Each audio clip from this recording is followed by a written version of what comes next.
And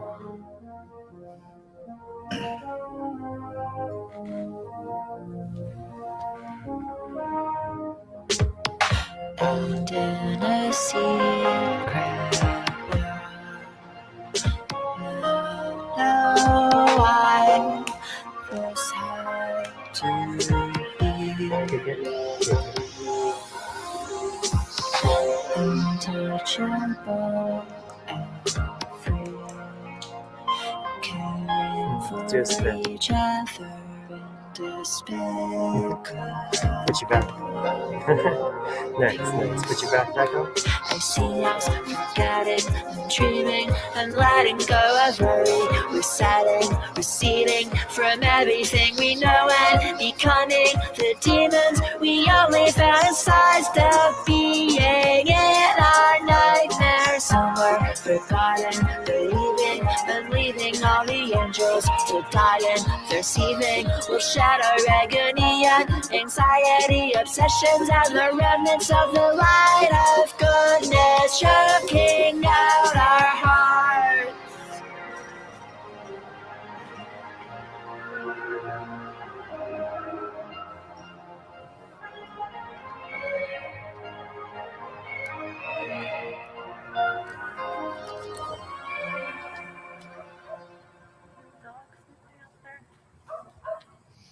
I hate that stupid mouse. No, I don't. Adarook is great. I love that stupid mouse.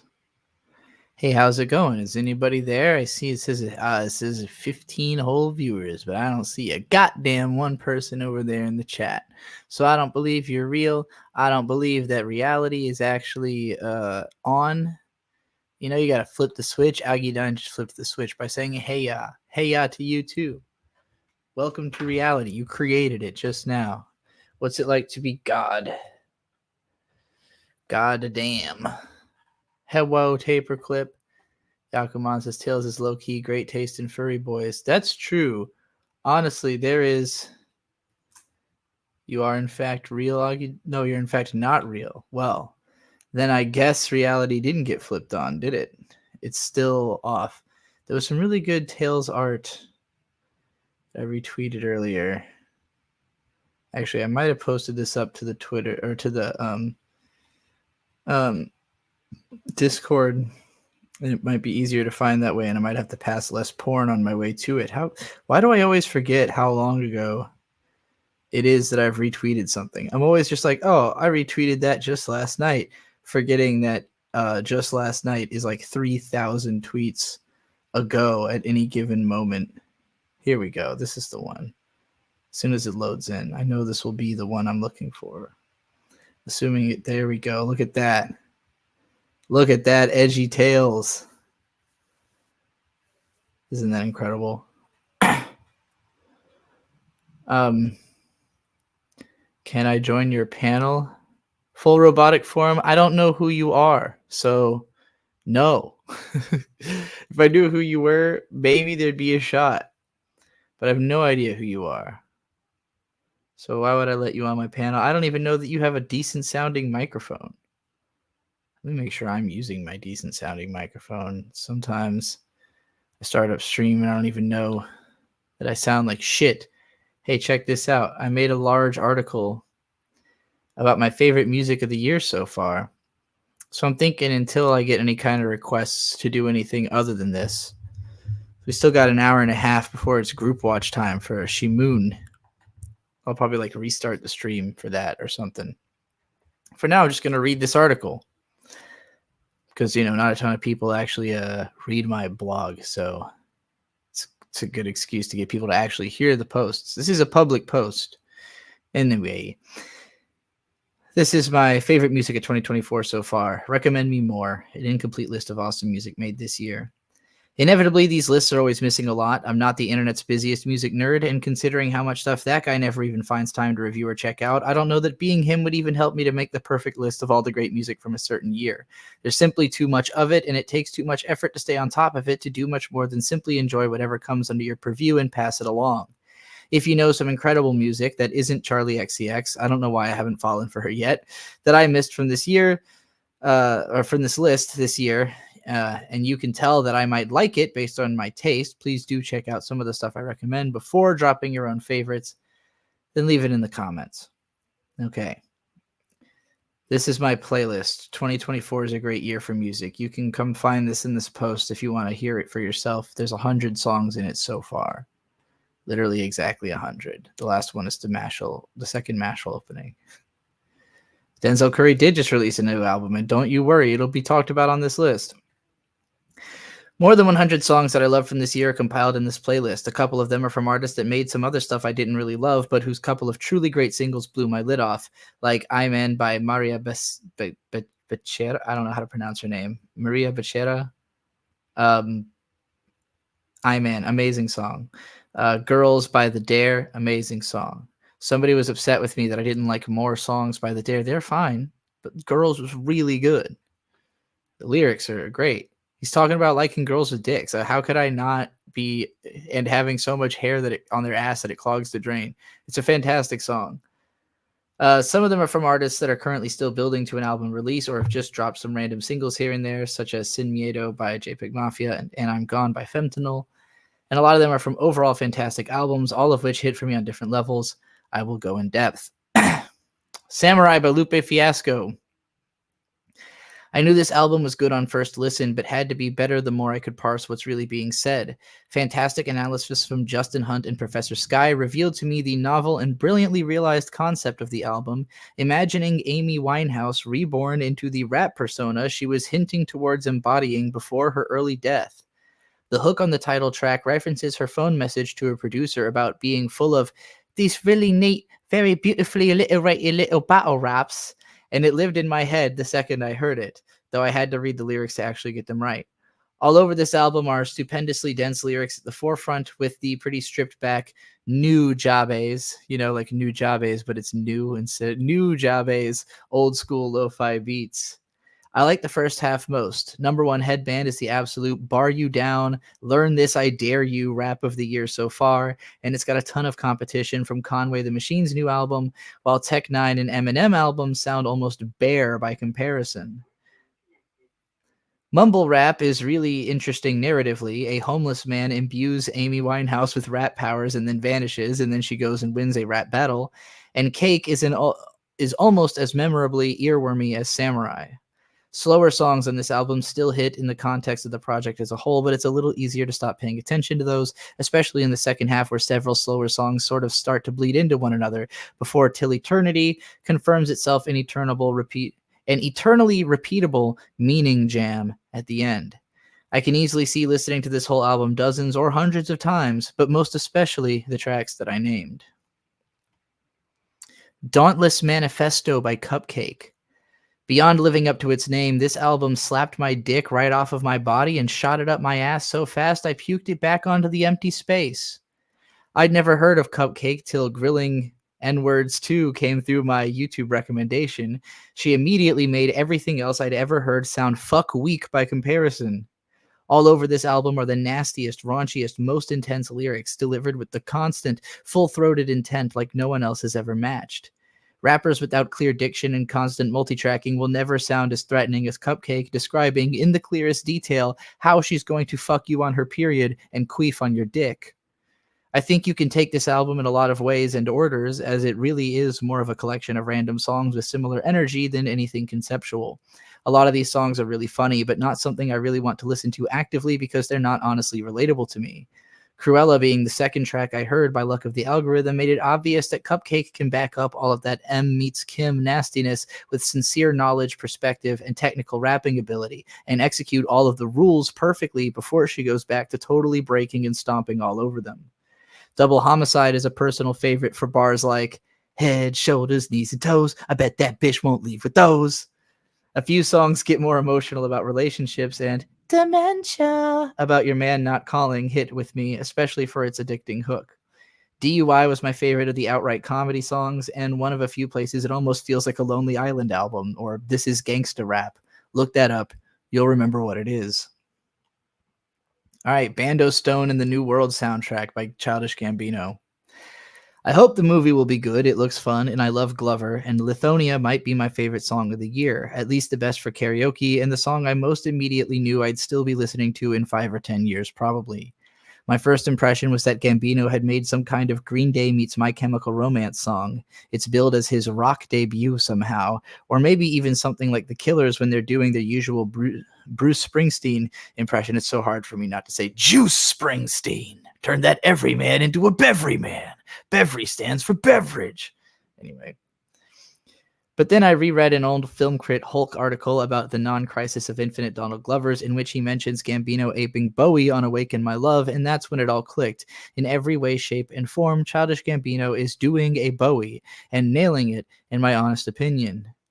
I listened to this whole album twice, and it's all good, although I doubt I'll hear it all again. Like with Atavista, Glover has approached pop music from practically a whole different avenue of genre with every track, and this one is less experimental, more immediate, and captures each of the genres it approaches with such confidence.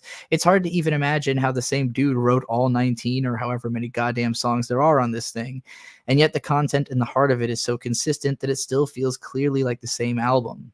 Much of it is quite contextual. I can imagine the context I would most want to hear the songs, even if I'm not expecting to really find myself in them almost ever. One of the most best things about this album is introducing me to Amare. I hope that's how you pronounce her name. Amare, whose voice is awesome and helped make Talk My Shit my second favorite on the album. Yoshinoya is fun too and actively pissed off my parents when I was listening to it incidentally nearby. No Excuses is a proggy journey. Okay, next. Sleep Paralysis by Baby Mother. My only complaint about this album is that it's kinda samey, with loosely structured, minimally written songs, a ton of ad-libs, and flows that don't switch much. Luckily, those flows are unique and addicting. Those minimal songs are made with some of the weirdest sound combinations this side of Peggy's work, and Baby Mother's thick Chattanooga, Tennessee accent is addicting. It's trippy, druggy, energetic stage party rap that makes me want to be at the show. Gun Control is the standout and the starter, proclaiming "I do whatever I want" over gunshot sounds and heavy bass in between YouTube clips about maintaining an AR-15. Lines is the song I heard first through Spotify's recommendation algorithm, and its off-kilter, delirious energy drew me in, as well as its "if you about it, better be about it" sub-hook. For me, the album stands mostly on its rawness and energy, with Tony Hawk, Ghostface, Nice/Nasty, Final Girl, and Go all hitting hard in a flurry of funny bars and wild beats. More than anything, though, what sets Baby Mother apart is being a literal mother of 5, rapping about her loyalty to her man instead of blowing through guys like they're nothing, and the stability of her relationship and family, even while goofing around in Sailor Moon pajamas and threatening other bitches with violence. All right, here's my actual album of the year so far. Where the Butterflies Go in the Rain by Raveena. I've heard this album only once through, but without qualification, it is my favorite of the year so far and the most emotional I've gotten over a piece of art in quite a while, which is saying something considering 3 AM by Rhapsody with Erykah Badu is also on this list. Unyieldingly pleasant, nice, calming, peaceful, and emotionally direct in a way that speaks to me too personally. We Should Move Somewhere Beautiful got me hard crying, and the fact that it led straight into Kid did not help with that. Really, though, it's more like I cracked after tearing up near the end of Lucky and Rise, each of which transported me mentally to my favorite places in the middle of the desert, where I fantasized about getting to listen to this in the open air. In the middle of this disarming emotional journey into yacht R&B, there's a few pop songs that are still incredibly emotional. Baby Mama, almost more than I can handle. Junebug is the dreamy acid pop song that introduced me to Raveena in the first place by way of the JPEG Mafia feature. He's great here in one of his most sincere performances maybe ever. Lose My Focus and 16 Candles hit me least on the album, but still felt like eternal pop songs I'd never be upset to hear. Water at the end really gives Manchester Orchestra The River at the end of Mean Everything to Nothing, and the whole album compared to that one hits me in kind of a similarly big way, but it's more intense here because the music pulls my guard so low, and the lyrics aren't even veiled with a shred of irony. Nearly flawless album, unbelievable musical achievement, and easily my candidate for album of the year so far. God Complex by Billy the Fridge. Yakuman says, would I ever considered redoing my How I Learned to Write Gooder? My writing feels more verbose, yet even more absorbing. I'd love to hear how I think I've evolved since 2017. That was one where I literally like wrote a blog post and then edited it to be like better, right? I could definitely do something like that. That would be interesting. Okay. God Complex by Billy the Fridge. Anathema Badesu, I'm seeing that $15 and I will get there after this post. God Complex by Billy the Fridge. When I was a guest on the Drunken Peasants podcast in 2018, I didn't really know anything about Billy besides that he was a fan of Endless Jess and his P-style rap that they'd played a lot on the show. I found out later after meeting my husband Bird and his BFF Riley that Billy is also a rapper himself with hilarious classics like Dumb and Bill. When he dropped a new album, I expected some funny bars, but Billy delivered way more than I expected with loads and loads of quotables, turn a midlife crisis to a midlife chrysalis, a huge variety of concept tracks. Kill Tony is my favorite, Hair Standing, High Wire comedy horror act, New Jesus is about worshipping Mr. Beast, Wear the Crown is about eating the rich in the most literal way, etc., and even places where it gets more sincerely emotional. Fat Boy Winter came out a little early, but its time will come. Time Bomb has the beat that's begging me to feature on it, so I hope Billy calls me for the remix. Evolution has one of the year's most memorable hooks and instrumental hooks too from that trumpet, and the opening bars of the opening track are addictive in their own right too. Overall, an independent hip-hop album that stands above much of the mainstream in quality and creativity. Vanta Black by Lala Hathaway. I won't front like I relate to most of this album, which starts off with the declaration, "This is the story of a black girl," and then follows through on a Black Pride anthem. It would feel weird for me to agree with the self-accepting stereotypes described in the song. I'm sure they are Lala's honest experiences, but I love Lala's voice, the themes she speaks on, her mentality and attitude, another dedicated mother and wife, and especially her self-empowerment anthems. Hashtag BITMFW, or best in the motherfucking world, is an all-timer, truly one of the most convincing declarations of being the greatest in the world. You Don't Know is also self-celebration, but this time on the topic of how much effort she puts into making her relationship work because of just how deeply she cares for her partner. Fonte plays a similar role in this song to the one Peggy played on Junebug. The Energy is a smooth, repeatable jam with almost CeeLo Green vibe. I find I appreciate Lala most for her ability to subdue her big voice into so many subtle usages. Songs like The Machine or Tunnels almost push the vocals into the background as part of the instrumentation, and there are lovely songs without any lyrics at all amid all the sweet and emotional poems. There's a lot to like about this album, from the title track to Lower with Gerald Albright, but it's also a long album with lots of different moods that I think will hit differently depending on where you're at. King of the Mischievous South by Denzel Curry. I've gotten torn on Denzel Curry in recent years. I appreciate his massive talent and conceptual approach to music, but I think we connected most in a period when both of us were struggling with self-identity and trying to empower ourselves towards betterness. Killed my insecurities because they tried to make me soft had been the line that got me looking at his lyrics back on Zeltron 6 Billion with Lil Ugly Mane. But killing our insecurities took the two of us in very different directions. In a most direct sense, it seems Denzel has embraced his manhood and masculinity more than ever, as if to say that he's gotten over the emotional turmoil he was struggling with up through his last album, when having his first meaningful relationship was becoming therapy, and is ready to boss up and go beast mode in perpetuity now. I still can't get over him saying, "I am not an emo rapper, though," when Clout Cobain was one of his biggest singles. Sure, he's not Oliver Francis, and he's certainly not Lil Peep, but there's no reason to act like he isn't adjacent or hasn't run in similar circles extensively. Personal differences of ideology aside, though, even if I don't relate to the identity Denzel is trying to embody on this album, I think in places he sells me that it's still a really cool guy to be. I always like Denzel the most when he writes around a concept, and I can hardly blame him for pulling back on that aspect if he thinks he needs to for breaching a broader audience. He mentions having to dumb it down at one point on the album, but I'm not that broader audience, so it's a little sad for me. Denzel kind of gets smoked on his own tracks a lot by the features here, with Hoodlums being my favorite on the album entirely because of Play That Boy Zay and A$AP Rocky, and Hot One a second favorite because Tia Corinne rescues us from kind of a weak hook. I love all the Memphis core sound, the Project Pat feature, the beat on Sked is fucking insane, and Denzel has some great bars here and there, but there's a bunch of skippable ones too, and the Lunatic interlude might be my favorite part of the whole album. It's in my Cypher on This playlist now. Slant Face Killa by Conway the Machine. I hope you like rhymes because Conway has all of them. I'll never have to feel guilty about abandoning my birth name when someone else with a similar name has found every possible way to use it in rap. In a way, Conway is like the platonic ideal of a gangsta rapper, about the life, basically just trying to make a lot of money and fuck a lot of women on the basis of sounding really good on a beat, and his approach is to make the most technical craft sound breezy, thugnacious, and threatening. He's a deeper-voiced Ghostface Killah rapping a little faster, or maybe he's a combination of a bunch of Wu-Tangs into one. If there's one thing I know about rappers from Buffalo, it's that they love the Wu-Tang Clan. I always like a few songs from any given Wu-Tang member's new releases. Ghostface Killah has at least one in the playlist above, but they're all so deep in their careers that they have to really make something new or to collaborate to have a reason to do anything at all. Conway doesn't have this concern. He's young and hungry and going full throttle practically nonstop across this album. Some songs didn't do anything for me, the rest are on the list, but it's not so much a bunch of distinctly great songs so much as an endless sequence of great sounding rap. These songs often get up to 6 minutes without any hooks, like a stream of pimp consciousness. Conway also has a great new song with Spanish-speaking rapper Elio Tofana, who also has a new album that, even though I couldn't understand 5 words of it, landed a few entries in the playlist. Please Don't Cry by Rhapsody.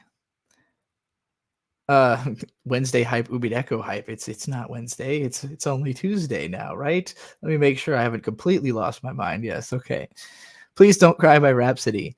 I agree with Professor Sky that she might as well go by her name, Marlana Evans, especially when she calls herself by name so often on the album. This is intensely personal and specific in a lot of places, and it will hit differently when you're in the same mood that she's in, but some tracks are overwhelmingly emotional. 3 a.m. is a showstopper, and the track about coming to terms with a loved one's dementia is heartbreaking. Back in My Bag is a fun hype-up for the workout playlist, and Rhapsody is pretty good at sounding cool and varied over the album. I only think she comes up a little soft when speaking on bigger issues, usually more so name-dropping and quoting people that have had something to say, rather than saying something original herself about bigger issues. She's at her best talking about herself and her experiences in such an unguarded way that you feel like you're right there with her emotionally, even when you can't necessarily relate. It's a bit long and a bit too much of a mixed bag, but there's definitely gold in there. All right, now for some loose ends. Magdalena Bay has a new album dropping next month that I've pre-saved in pure hype. This is my favorite pop group right now, especially for last year's EP with Top Dog and Tongue Twister on it. Their even better new song, Image, sounds more like something MGMT might do than any of that group's imitators ever came close to, and Death and Romance is an emotional pop epic. Fentanyl has 3 new tracks this year, and it's hard to know if they're building to a bigger release or just intended as standalone. So far, Fem has only collected 6 songs into an EP once and mostly dropped singles, but practically every song they release hits hard as fuck at whatever it's doing. I hope I can get a feature one day. Remy Wolf has a new album. I haven't heard it all the way through yet, but I loved Pitiful, and the rest up to that point was only reading as just okay to me. Her song Liquor Store I got put onto last year lives in my head rent-free, and I can see Pitiful getting there. If there's another all-timer on here, I'll find out later. Vince Staples' new album is very good, but it's swimming in this kind of low mood space that I don't occupy much. Little Homies is my favorite for sure, with an all-time hook, Life Hard But I Go Harder. Black and Blue is great too. Most of this is too much of a mood for me, though. Similarly with the other Crip rap album of the year, Blue Lips from Schoolboy Q, which again has some cool songs, but I haven't spun it much just out of not really relating to its mood. While it's not Crip rap or even hip-hop, I can say similarly about the new Chelsea Wolf, which is a kind of low-key, unnerved goth vibe that I can appreciate but only really enjoyed for the first song. Fantastic Negrito has a new song with Sting, which is great, but also fun for me because they are, respectively, my husband and my dad's favorite musicians. Barnes Courtney finally dropped his new album with 10 tracks in 30 minutes, and 3 of the songs already being nearly 2 years old. It almost feels like a formality of a release. I've loved Supernatural for a long while now. Golden was great, didn't care for the 3rd single. There's 2 good new songs I added to the playlist, but I'm not including the songs that I wore out long before the album dropped. And that OP from Mashal Season 2 goes unreasonably hard. I'm sure I've missed some other good anime songs this year, but this one was totally unmissable. I don't have anything else to say about the other singles on the list. They're good and fun songs that I don't have much to say about. Thanks for reading. Now go listen. Yeah, now you can go listen to that or whatever, the playlist, you know? You got a couple of new subscriptions here. Alrighty. I'm going to now watch that thing after I go take a piss. Anathemi Badesu said, watch the first episode of Katsute Maho Shoujo to Aqua Tekitai Shiteita. Good God. I wonder what the hell that translates to. Let me go ahead and throw on something to play while I go piss real quick. And then I'll go and find that anime and we can watch it. It's got to be something cool here. What is this?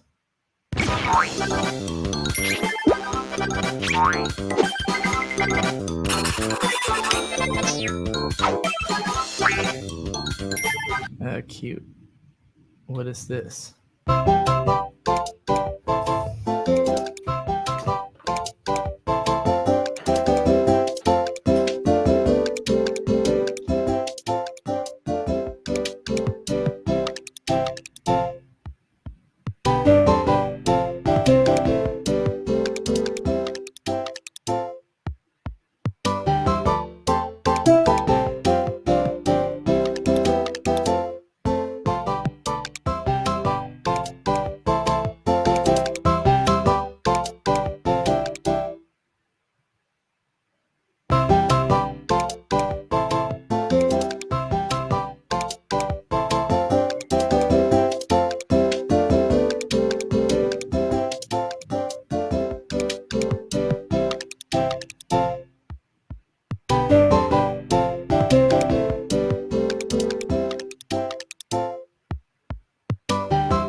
Okay.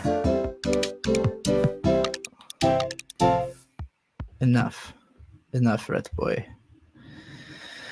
All right, where the hell am I going to find this anime? Chances are I'm not going to be able to watch this at full screen because anime usually get blocked if I do that. Katsute Maho. The magical girl and the evil lieutenant used to be arch enemies. Okay.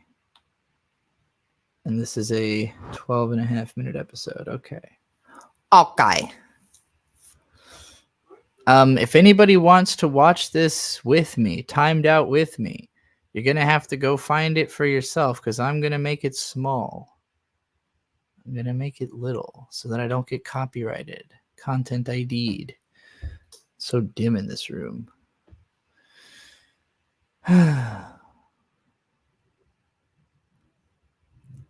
Beep beep beep beep beep beep beep beep beep beep beep beep beep beep beep pop pop beep beep pop pop pop beep beep beep beep beep beep pop pop pop pop pop beep beep beep beep pop pop beep beep. Hey everybody, if you're ready, let me know. If you're watching along, let me know. If you got your file all put together and you're watching along, then let me know. Otherwise, for the next 12 minutes, you'll be looking at this tiny little thumbnail size stream. Tiny little thumbnail size stream. That's what you're going to be looking at if you're not already loading up a thing for yourself to watch somewhere else. All right, Ellen's ready. That's good enough for me. All right, 3, 2, 1, go. All right, rainbows. Ooh, that's a cool shot. 温めますか? Warm me up. 年齢確認できるもの。ああ、めんどくせえな。めんどくせえな。いいから急いでんだよ。 How many anime start off with a guy going, めんどくせえな, right before he gets his ass kicked by a cooler guy? I like her hair things. Oh shit, it's a dragon. No, get out of there. You're gonna get melted, you dumb bitch. He's doing Godzilla breath. No, kitty, get out of there. Oh, he's a good cat. Oh, he's the Kyubey. Hi. Alright, let's do this. Magical girl transformation. Oh, the hair ornaments are important. This is definitely paced right for my attention span. Oh shit, big. Let's go. Very, very detailed feet animation there. I love that. I love her tiny, tiny shorts. Damn, she got some big old titties, though. This is a really cool outfit. I like everything about it. Oh, I've been brought a food. Thank you. Yeah, that was sick. I need to see some cosplay of this girl. Stat! I don't have the tits to pull it off myself. Get dunked on. I love that the transformation sequence was longer than the action scene.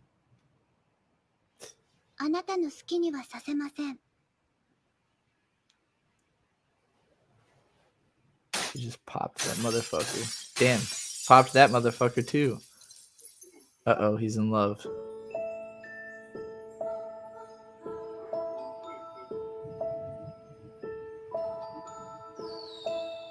Alright, let's go. So wait, was he the dragon? She just like deformed him or something? Alright, we gotta skip the intro. On the count of 3. 3, 2, 1, go. There you go. Wow, look at that. Big fucking mansion. The artwork in this is really good. I guess that's what cutting your episode lengths in half affords you.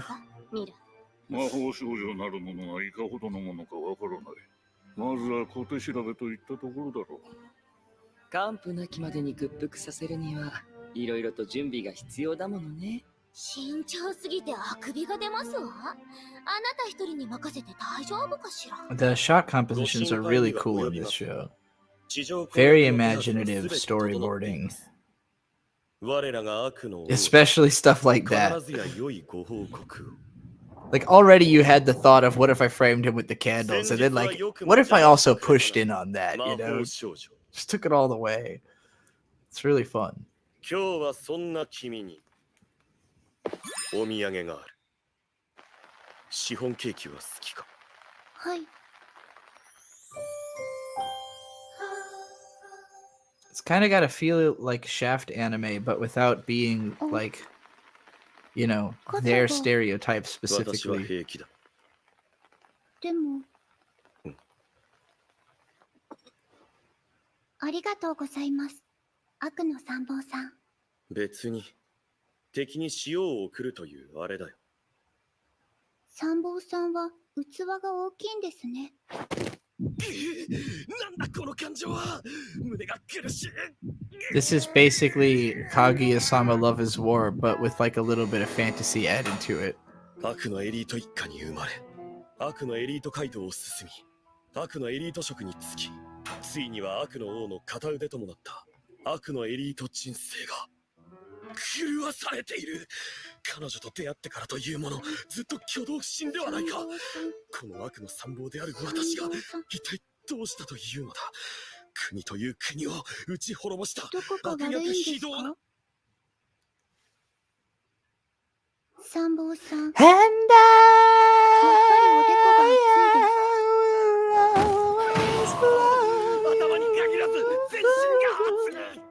she got him. じゃない。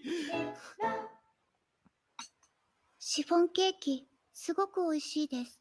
この Her ぐらい voice is fucking 我が悪の adorable. 帝 I 国 don't で know は if that's a 大した voice こ I've とない heard よ。 before. It そ sounds れより familiar. 敵である私の施しを受けていいのか。何か入ってい Her るかもし fucking れない。 outfit is super adorable. 参謀さんがそんなこと。それにどちらにせよそろそろ何か食べないと。もう1週間、水しか口にしていなくて。え、人間は食べないと死ぬんじゃなかった。はい、死にます。 How do you think she fits into that little magical girl outfit, though? 中学卒業とともに一人暮らしを始めて、今はバイトと施設の手伝いと魔法少女を掛け持ちしています。 Busy. 忙しくて食事を取り損ねることもありますが、それはその分貯金に回したと思えば、お腹は満たされずとも心が満たされます。事情は理解したが、 I'm not sure how that outfit actually like could function in reality. Like every time they show it, I'm like staring at it, trying to think like, does this make any sense? Is this possible? Like, is this a wearable 優 outfit? しいんですね。 Is this truly the そう most じゃない magical 我々 aspect of 自 it? 身の Is プライ the ドのためだ。はい。だから1年分の米を送ら impossibility せ of てもらう。 wearing it? そこまで。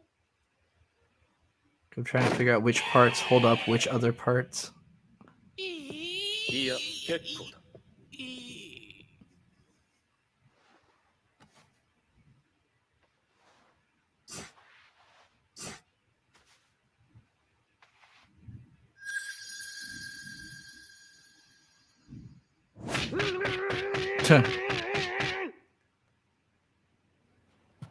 私は何をやっているんだ。本会を思い出せ。 This is literally the same thing as Kaguya-sama Love is War, I must say. It's the same show, except it's fantasy elements. Which is not a bad thing. Kaguya-sama Love is War is fine. This doesn't seem as funny. ちなみに今日はレアチーズケーキだ。 はい。すいません。昨日自己管理するって約束したのに、寝る時間がなくて、なぜそうまでして魔法少女に。お金もらえるから。世知がないな。 Give me money. 私が育った施設が地上げ屋さんに取られそうになったその時、彼は現れてこう言いました。金欲しいんだろ。金欲しいだろ。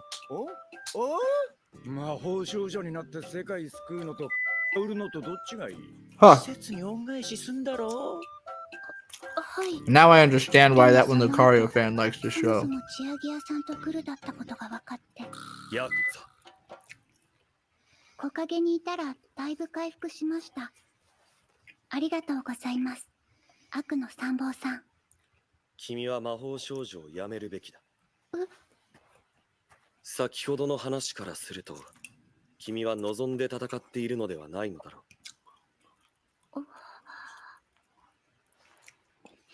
やめません。私。君。誰かがやらなきゃいけないことに変わりはないし、それに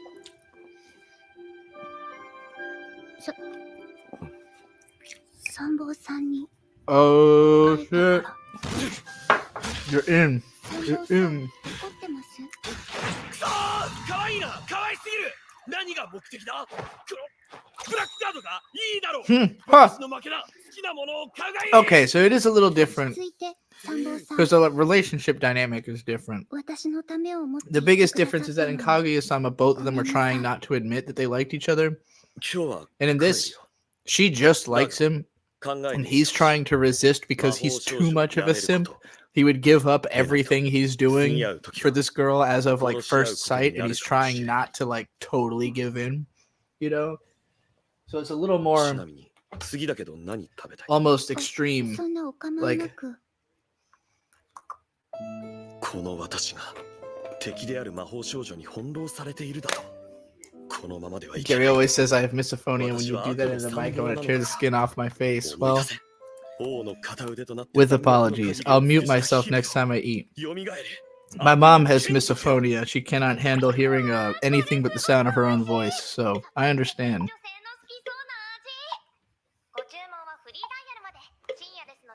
ああ、すまない。今テレビでやっていた。そう、フルーツのタルトを一つ。例えば私のジャケットで。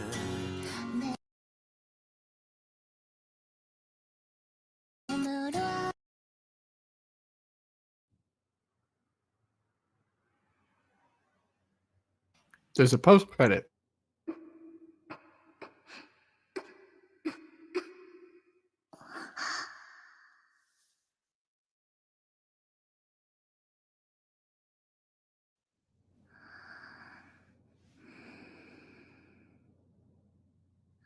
What's going on there? It looked like Yuri.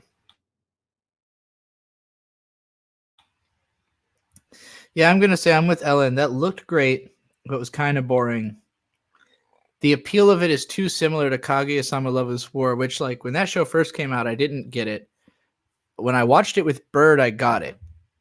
Because the two of us early in our relationship were kind of similarly, like, clearly liked each other, but we're trying not to give in too much. It's actually maybe more similar to this because it's more of like, okay, we clearly like each other, but if I like totally give into that, it means that I'm basically forfeiting my sense of self to some degree, you know? That's what this guy is specifically worried about. In Kaguya-sama, I guess it's even more extreme for both of them, but like they're further away from being able to admit they like each other in that show. This one, it's like pretty clear they like each other, but there's this aspect of resistance. But when it's one-sided, it makes it feel like it's kind of a non-conflict also, you know? Like, Kaguya-sama worked because both of them had their own complex that was a little bit different. Like, they were both obsessed, and for similar reasons, but they had very different approaches and mindsets about, you know, what was the issue. And that was what made that show interesting. And this one, you're kind of in the guy's head, but not really in the girl's head. And she kind of just seems to like him. So it ends up feeling like a little bit more of a magical girlfriend show than like a balanced rom-com, you know? It's all right. But I would say it does not leave a strong impression on me. It does not feel like something I will remember having seen in a while. Hey, Beats. Why am I looking at my DMs? Why do I do this? Yeah, that was fine. I liked the pacing of it also, like particularly at the start. It drew me in quickly, but then it kind of lost me quickly too. So it was odd in that way. I'm no longer allowed in another world. That's a funny name. What the hell is this? This looks wild.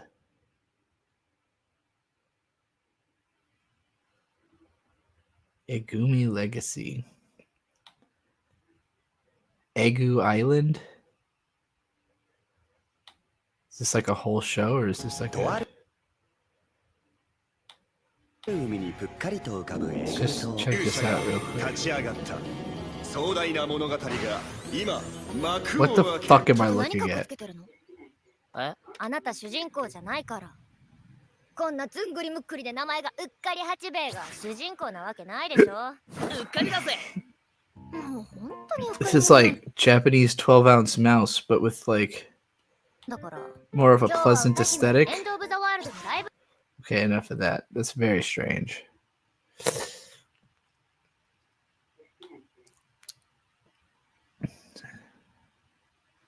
The main girl was Nagisa from Clannad and Reina from Higurashi. Interesting. So it was a long-time voice actress, not a new voice actress. I'm always, whenever I hear a voice that I think I recognize, I'm always like, either this is exactly who I think it is, who I've been listening to for 20 years, or it's somebody completely new who sounds kind of similar, but I have no idea who they are at all. That happens pretty often.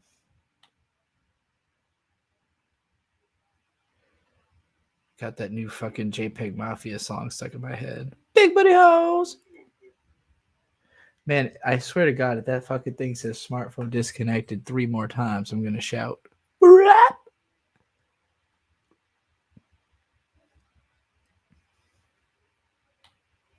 Anybody else got any requests? Anything else you want me to check out and watch? Look at? We still have like half an hour before Simoning time, a little more than half an hour. It's 6:50 now, 7:30 is when we do group watch. So, everybody, if you don't have your Shimoon episodes together, we're doing episodes 12, 13, 14, 15, 16, starting at 7:30.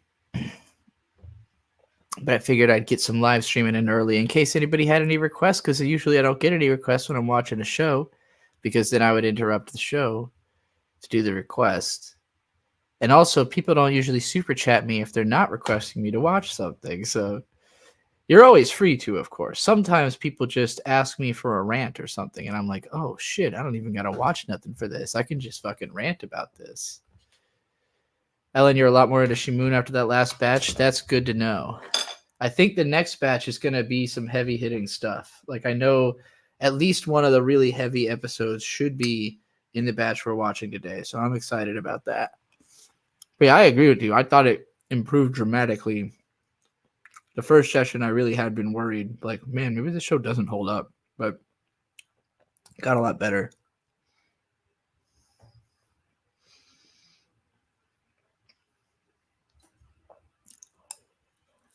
There's so much fucking couscous. I don't know why Bird made so much goddamn couscous.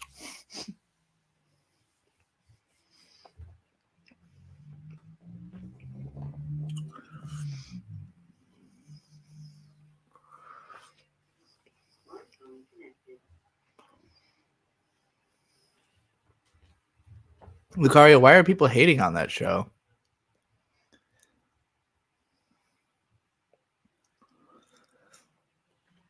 Like, I didn't really love it, but I don't see any reason to be hating on it. Elements that are easy to read is problematic? I guess I didn't see any of that in the first episode. But then again, my ability to notice something someone else considers problematic is probably pretty weak.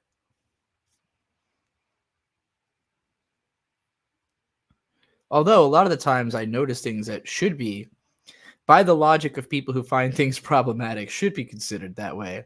But I don't speak up about those things because I don't want to inspire anybody to start complaining about them. They just quietly sit back and go, huh, y'all didn't notice that? All right. No one had anything to say about this? Okay.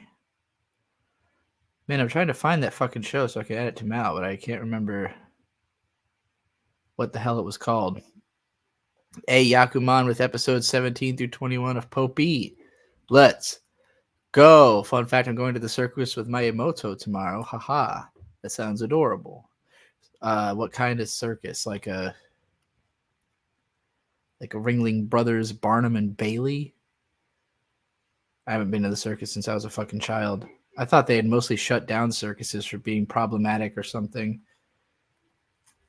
Are they animal circuses or just like people circus? Wait a minute. You're going to the circus? The Popey fan? Color me shocked. God damn it. Why is that happening constantly? Whose smartphone keeps connecting and disconnecting to this fucking device? Okay, it's Popey time.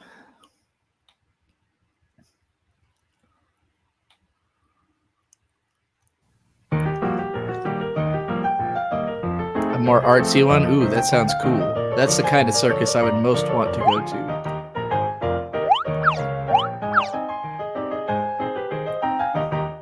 Like Cirque du Soleil.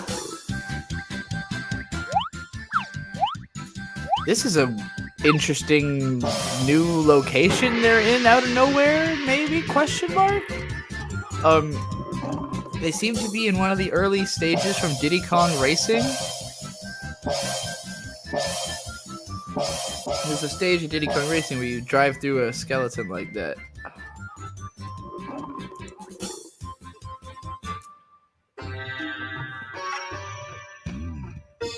Scorpio. Oh, that face. He's never made that face before.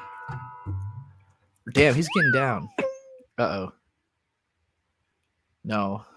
Not my butt. Oh, my butt.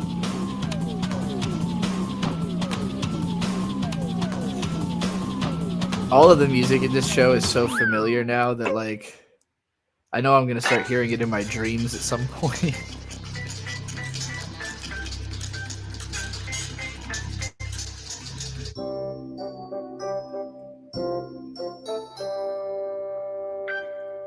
It's interesting, too, because sometimes you hear, like, slightly new versions of songs you've heard. He's poisoned. Like a Pokemon, that face. Whoa, what the fuck? Oh, he sucked the poison out through his lips. Hey, I'm alright. The band-aid just falls off.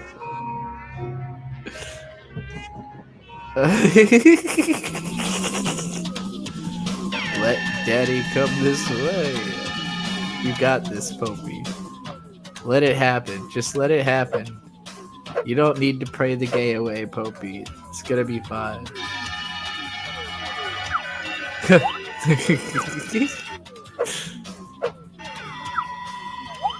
Impressive.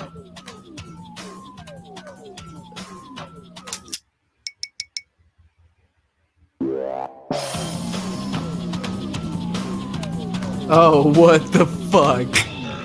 Somehow they made it way gayer than I ever thought possible, and kind of rapey. Okay, that was easily the most disturbing thing that's happened in this show so far.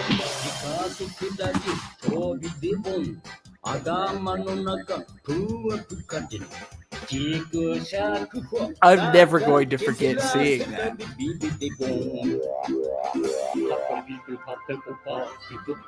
Popey's dad deep-throating a knife to make out with him to suck poison out of him.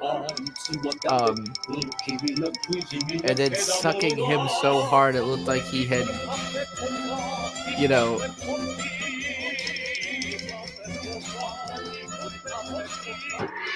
Oh.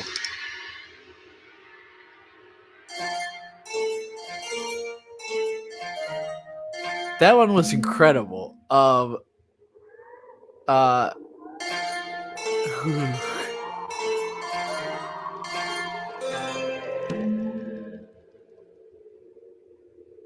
guess he's dead now. You think he'll be back? I mean, they've all died quite a number of times. I don't know how much more significant. There we go. Oh boy! Give it back. Yep, get fucked. That was fucking wild.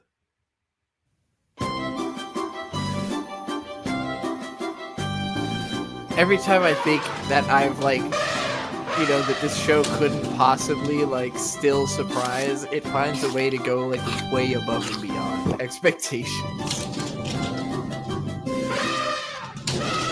Even just on an aesthetic level, they just keep introducing new little ideas. Awesome. I love this. This is such a great image.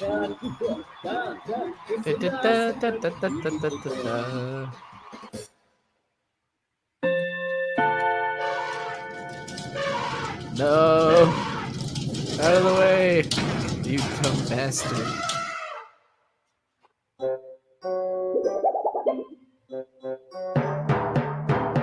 What did you think was gonna happen, Popey?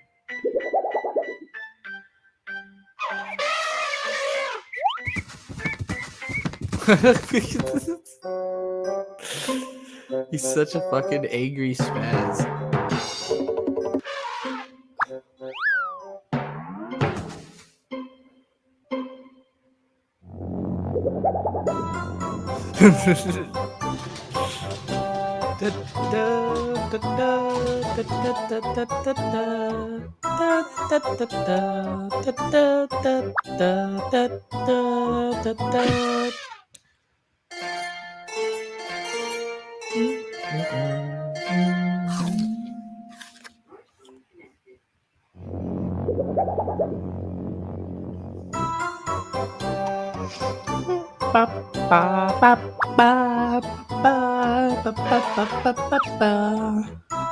I really need a beat with this song, a beat based around that sample.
They combined in the vacuum?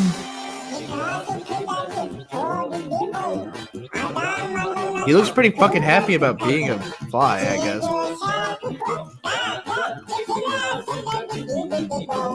This is a weird one. I mean, even contextually. Dead. Huh.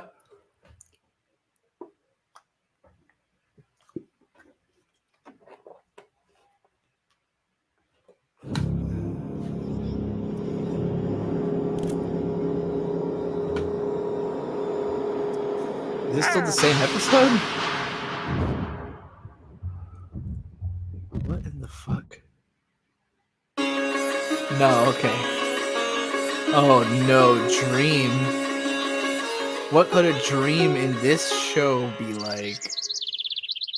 If it wasn't already enough of a dream.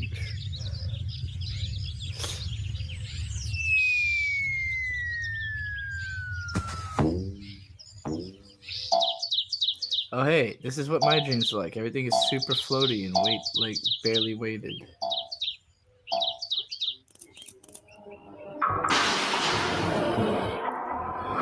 Oh, what the fuck?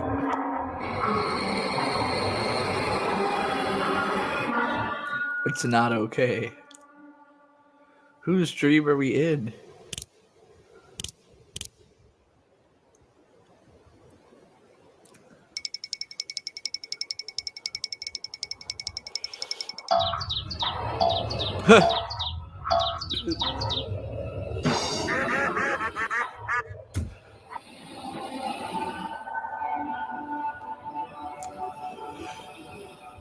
Whoa.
What the actual fuck?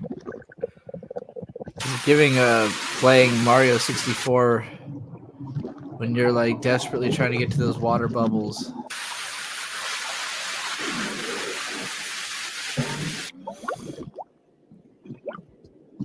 I guess they probably just wanted to play with these water effects.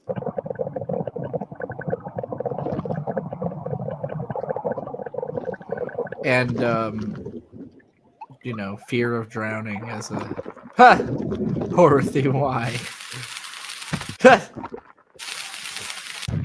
Okay, well, you know, that'll do ya. Is he trying to wake them up?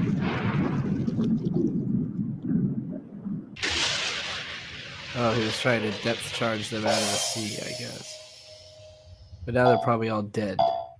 They're in heaven in the clouds, bouncing around in the clouds. Definitely one of the most imaginative cartoons that I could think of. And that's saying something, considering, you know, cartoons.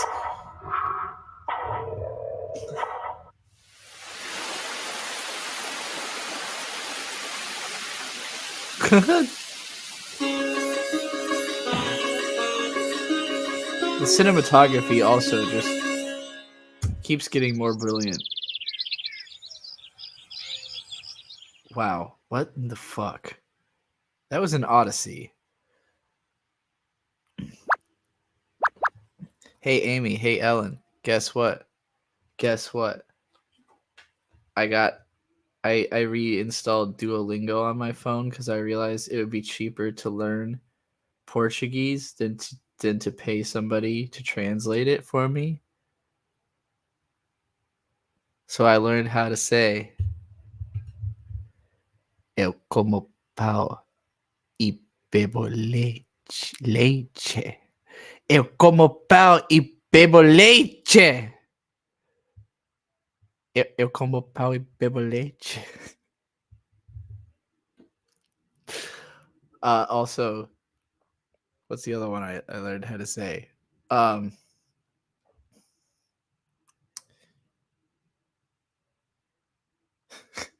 This is not true. Tenho uma casa e carro. My pronunciation of leite. Is it leche? Leche? Leche. Because, yeah, in Spanish it's leche. Leche. Eu como pão e bebo leite. Leite. Okay, so it's more like leite. Eu como pão e bebo leite. I saw it was with a T, but the way they pronounce it in the app sounds like they're saying leche. But I'm also I was doing Spanish a couple of years ago, so I'm used to hearing, you know, oh yeah, bebo leche. Like, no, but this is bebo leite. Bebo leite. Eu como pão e bebo leite. That means, for everybody else in chat who has no fucking idea what I'm saying, that means I eat bread and drink milk. I also said I have a house and a car, which is, you know. Well, I said house and car. I didn't say a car. I forgot to say carro. Anyway.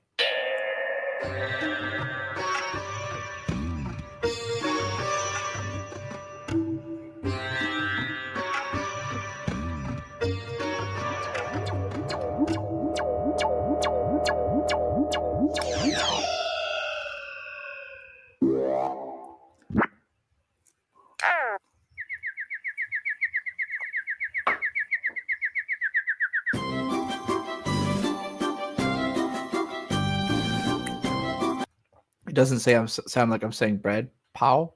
Is it pow? Sounds like I'm saying I eat cock. Well, that's hilarious. How am I supposed to say it? Pow? Pow? Pow? How the fuck is cock said? Just pow? Y'all really got your word for bread and your word for cock that close together? El como pow? Pat peo? El como sounded like they were just saying pow in the app.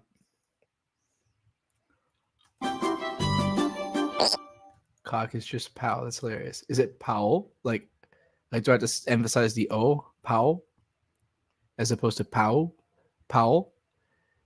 El como pão y bebo leche. El como pão y bebo leite. Simoon will be today, but we still have 20 minutes for that. And we got a couple more Popies to watch.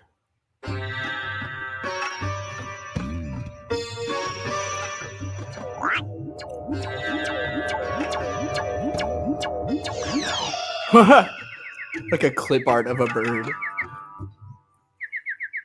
He hypnotized the frog into thinking it's a bird. I love that face. He looked so fucking grossed out by that.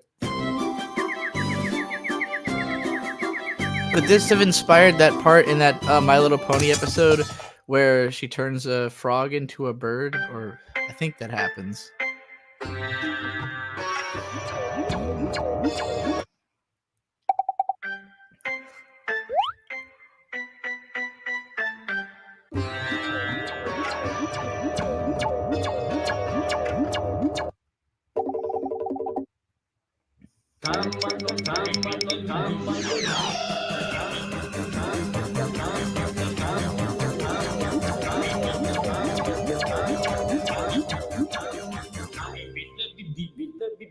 Zabibibi.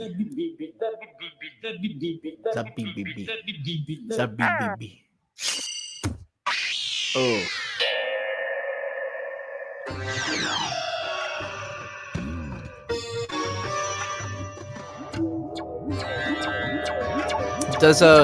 Do y'all have like Brazilian baby cartoons or Brazilian dubs of Japanese baby cartoons where they just use incredibly simple language and pronounce it carefully? That's always helped me with learning Japanese. Gary always with $2 says El como ku epebolete. What is ku? Is that how you say that? Ku with you with an umlaut? El como ku epebolete. No idea what it means. It means asshole? Alright. El como que? Y'all got some real simple words for some real dirty attributes.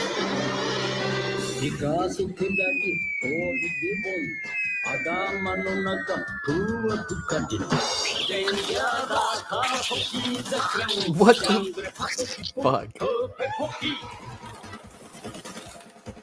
They ate him clean.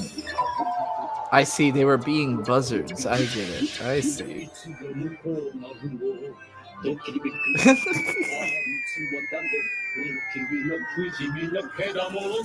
Oh my god. What? Oh, he just hypnotized them into being dead.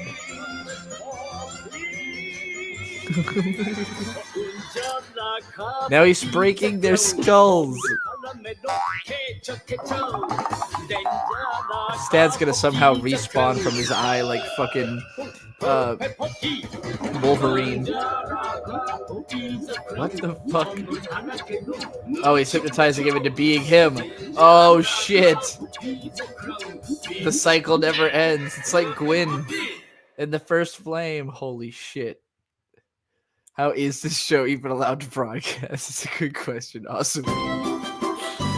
Because it's amazing. That's how.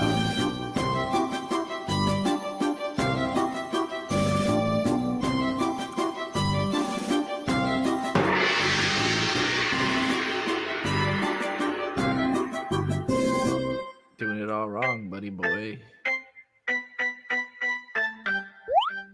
Oh, damn. Oh, he just balanced it on his forehead. Get fucking dunked on, you little bitch boy, Popey.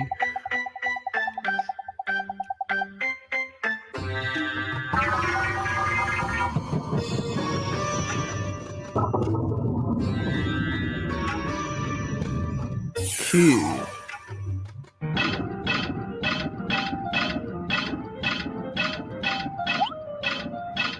Eu bebo Q.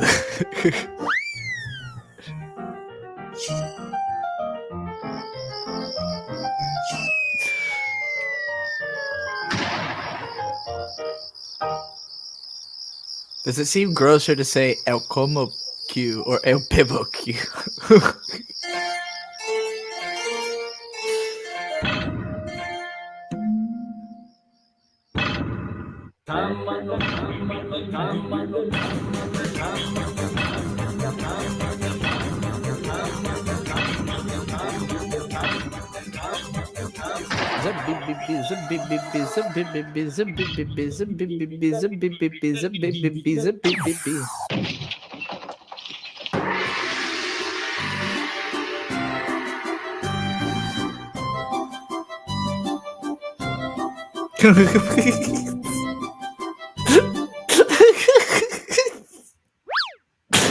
Oh, get fucked.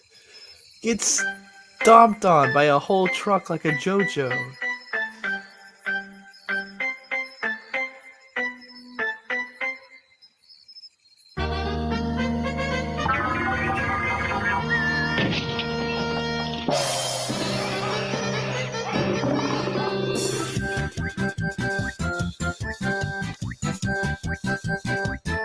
Is he lifting himself? And accidentally way too high? Oh, he fucking stomped on. He got him.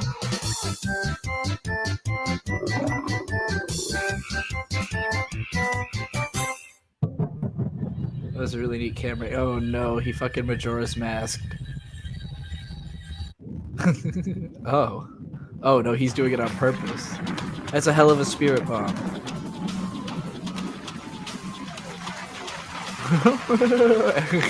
I love the realism with which this is depicting the moon crashing into Earth.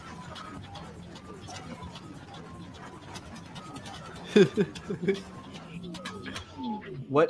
Oh, he caught it. Good job. Yeah, yeah, he's the strong man now. All it takes is willpower. Uh-oh. No, no. Popey, no, don't drop the moon. Don't slip and drop the moon. Imagine noticing you stepped on the banana peel. Just be like, oh, he's fine. It didn't even slip him up. Well.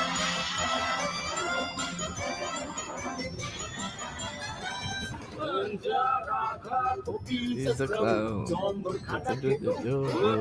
His dad was inside the sun while the earth is completely destroyed by the moon.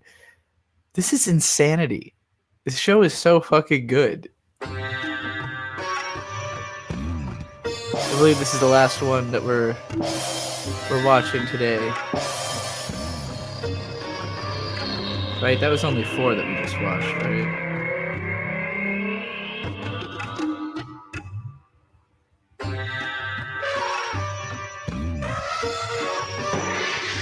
No, the frog!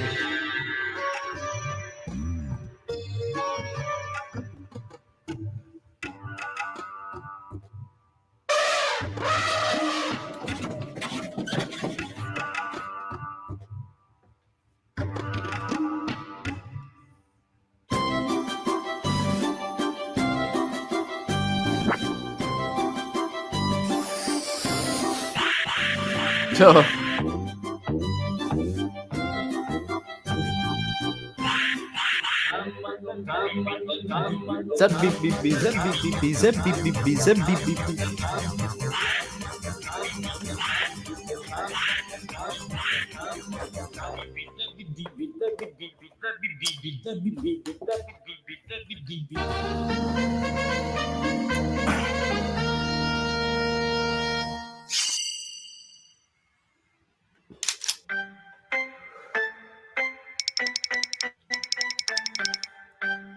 I gotta admit, sometimes I really don't pick up the thread of logic driving an episode of this show. Like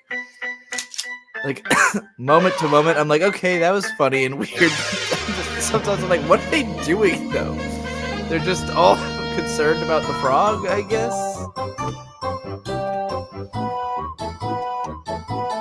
Oh, okay, so he helped the frog and the frog spoiled him. So now he wants to help the frog to get the same rewards, right?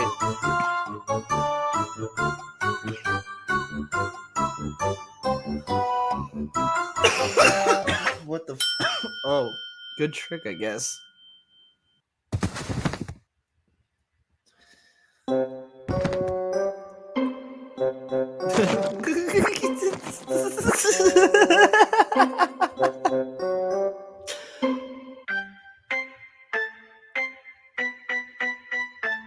So I guess if he expresses any other emotion, he automatically dispels the Popey illusion. Oh, he knocked him out the dark.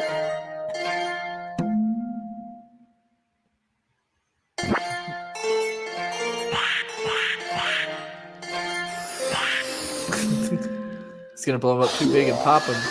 No! Oh, he saw into the future that Popey saving him would be that. I see, I see.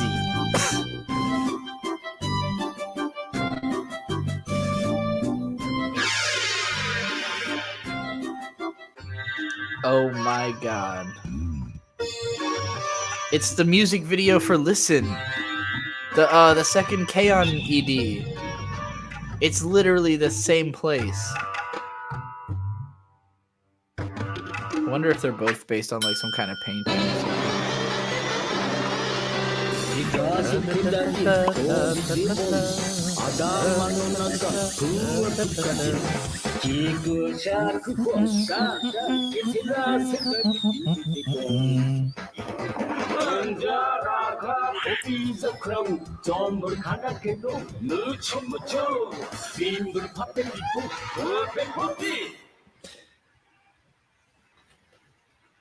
Amazing.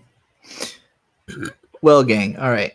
I'm going to end this stream and come back in like 5 minutes with a new stream for the Shimoon Group Watch, just so that it's easier to put it into the playlist later. I know last time there was like probably an hour worth of extra between episode content, but whatever. I want to try to keep it as close to being something that could easily be marathoned later as possible. Ellen sent me something on Twitter.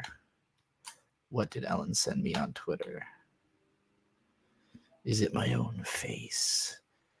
And then I look in the mirror and there is no face there. Am I talking about a DM here? Okay, it's a DM.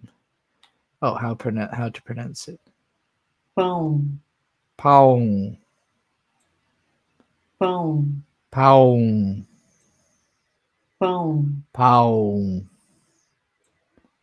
Phone. Pound. Why is there so much extra O? Pow. Phone. Pow. Does it have to be like there's very little puh sound? Because I noticed that in the app too. It was hard for me to tell when they're saying this word because it sounds to me like bow. You're like bow. Bow. Phone. Bow. Phone. Bow. Bow. Bow. Phone. Phone. Boom. Phone. Boom. Phone. Boom. Really what I need is to figure out I have to figure out what my Brazilian accent is.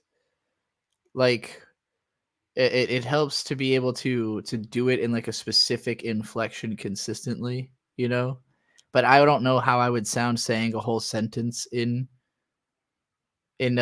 Brazilian, you know. I only in Portuguese. I only know like the voices that are in the app.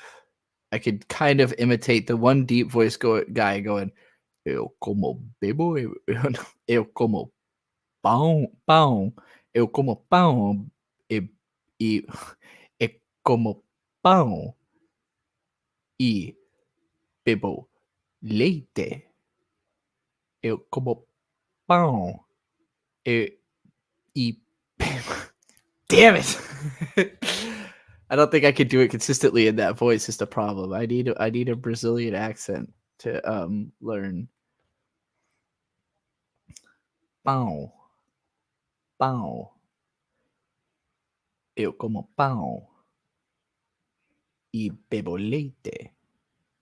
Eu como pão e bebo Eu como pão e bebo leite. Eu como pão e bebo leite. I don't know why I have to blink so much to feel like I'm pulling that off. Okay.